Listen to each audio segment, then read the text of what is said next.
اللہ اللہ اللہ اللہ اللہ اللہ۔ بسم اللہ الرحمن الرحیم۔ الحمد للہ رب العالمین والصلاة والسلام علی سید المرسلین وخاتم النبیین محمد وآلہ واصحابہ اجمعین، اما بعد فاعوذ باللہ من الشیطان الرجیم۔ وَأَقِيمُوا الصَّلَاةَ وَآتُوا الزَّكَاةَ وَمَا تُقَدِّمُوا لِأَنفُسِكُم مِّنْ خَيْرٍ تَجِدُوهُ عِندَ اللَّهِ إِنَّ اللَّهَ بِمَا تَعْمَلُونَ بَصِيرٌ۔ صدق اللہ مولانا العظیم۔ معزز سامعین، اسلام کے بنیادی اور اہم ارکان میں سے ایک رکن زکوٰۃ ہے، جو عام طور سے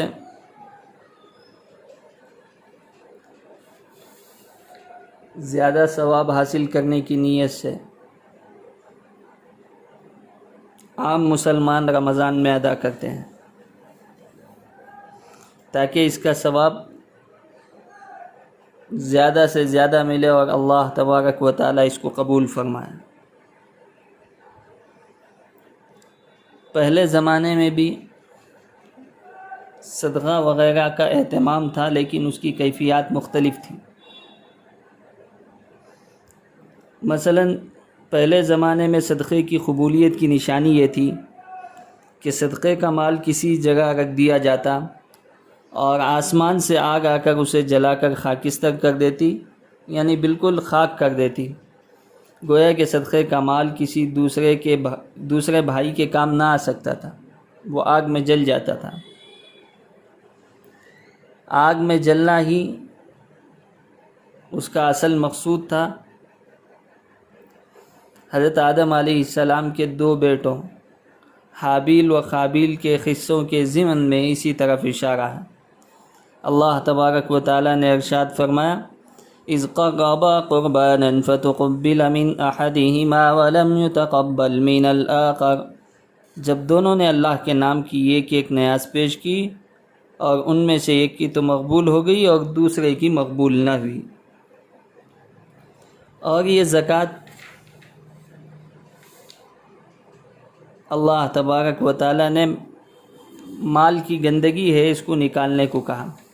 زکوٰۃ نکالنے سے بقیہ مال آدمی کا پاک ہو جاتا ہے، اور ہم زکوٰۃ نکال کے کبھی یہ نہ سمجھے کہ اس سے مال گھٹ جاتا ہے، بلکہ قرآن و حدیث کی صراحت سے یہ بات سمجھ میں آتی ہے کہ صدقے سے مال گھٹتا نہیں بلکہ اس میں بڑھوتری ہوتی ہے۔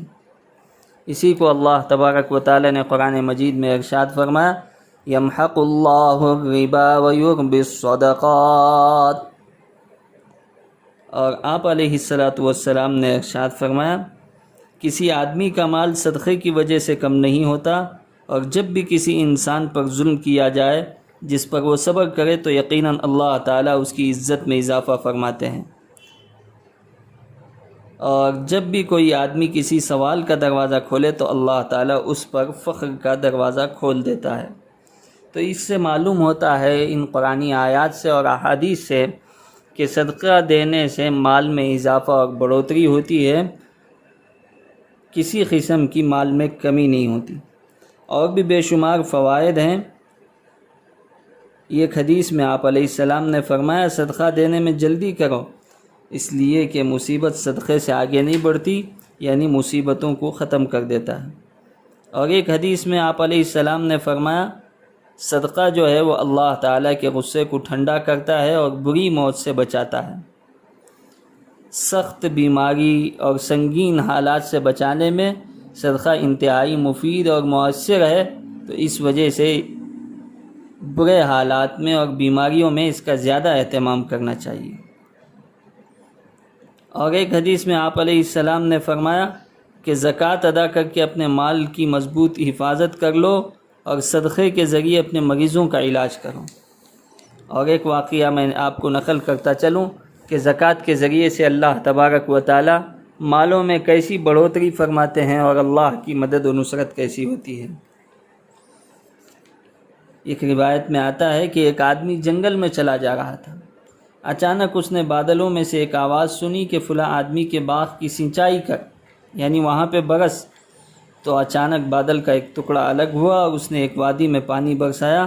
وادی کا سب پانی ایک نالے میں جمع ہو کر بھر کر چل پڑا۔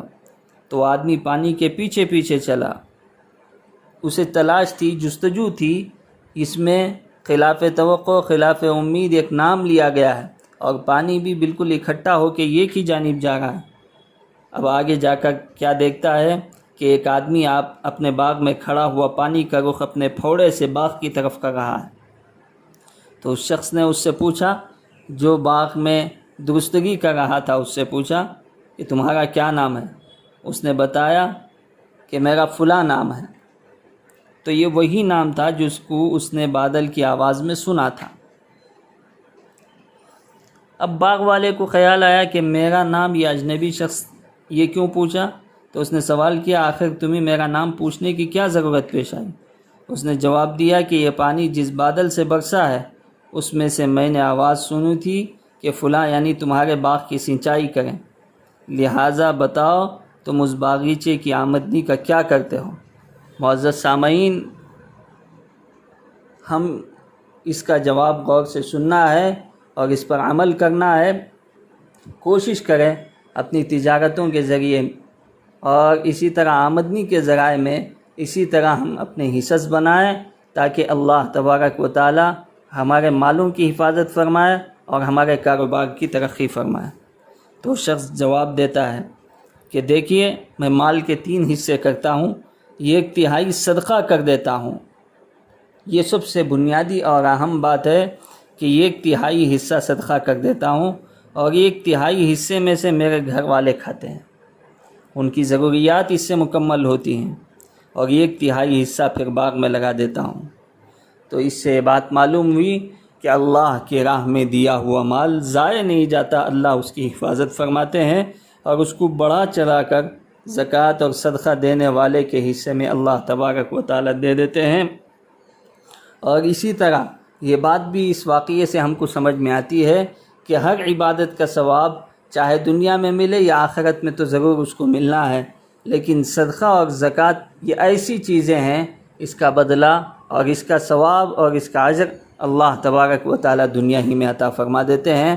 اللہ تعالی ہم تمام کو کثرت سے صدقہ کرنے کی اور اسی طرح ہمارے اوپر جو زکوٰۃیں فرض ہیں اس کو ادا کرنے کی اللہ تبارک و تعالی ہم تمام کو توفیق نصیب فرمائے۔ آمین۔ وآخر دعوانا ان الحمد للہ رب العالمین۔